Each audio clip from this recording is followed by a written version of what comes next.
Саламатсыңдар ма, балалар? Бүгінгі біздің сабағымыздың тақырыбы Тахауи Ахтановтың «Күй аңызы» әңгімесі. Сабақтың оқу мақсаты көркем шығармалардан алған үзінділерден өз көзқарасын дәлелдеу үшін орынды қолдану.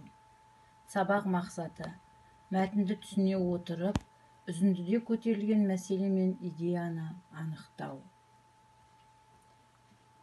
Ал балалар, қазір мен сендердің назарларыңа күй ұсынамын, сол күйді тыңдайық.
Балалар, біз қандай күй тыңдадық?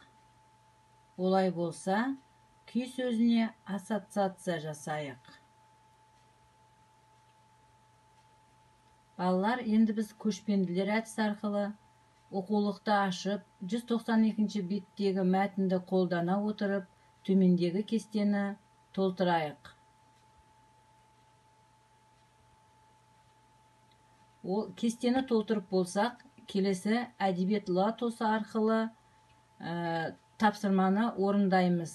Әңгімеден үзінді берілген қай кейіпкердің сөзі, ол кейіпкерлердің ұқсастықтары мен айырмашылықтары туралы және өздеріңнің пікірлеріңді жазасыңдар.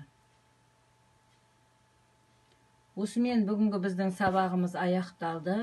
Шығармада толық оқып танысамыз. Олай болса, сабағымызды бір ауыз сөз арқылы кері байланыс береміз. Берілген стикерлерге оқыған шығармаларың бойынша өздеріңнің бір ауыз сөздеріңді білдіріңдер.